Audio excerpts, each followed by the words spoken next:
પ્રધાનમંત્રી શ્રીજીએ જનતાને અપીલ કરી છે, ગરીબો, વંચિતો, શોષિતો, મિડલ ક્લાસ આ બધાને અપીલ કરી છે.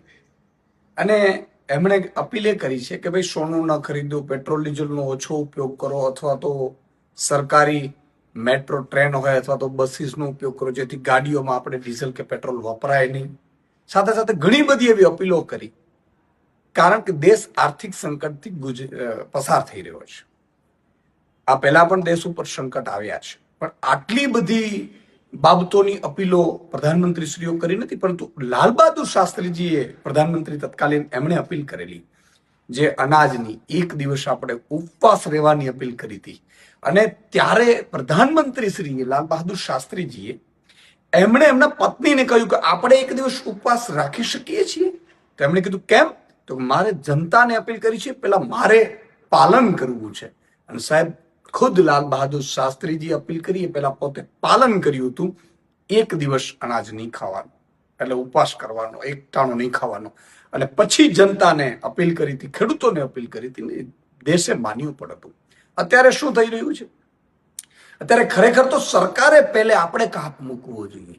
આપણે મોટા મોટા પ્લેનોમાં રખડતા હોઈએ, આપણે ખૂબ બધે જાહોદલાલીથી રેલીઓ કરતા હોઈએ છીએ. આ બધા ઉપર પહેલા કાપ મૂકીએ, મને લાગે છે એ બેટર રહે.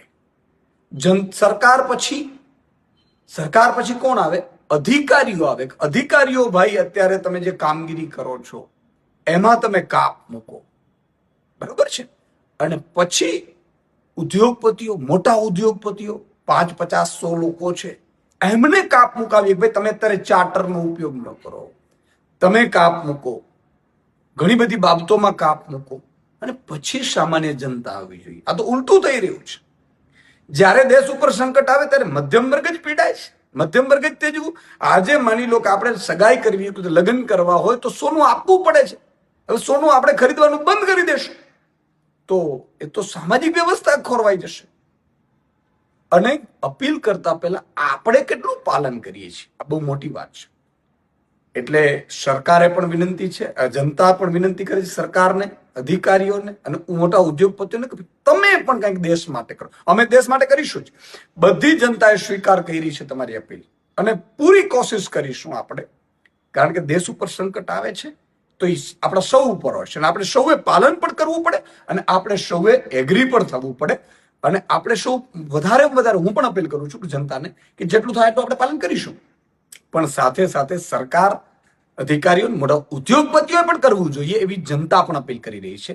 બીજું કે અત્યારે આર્થિક સંકટની સ્થિતિ જે પ્રધાનમંત્રીશ્રી કીધી, તો પ્રધાનમંત્રીશ્રી એ પણ કહેવું જોઈએ કે આપણે કેટલી આર્થિક સંકટમાં છીએ.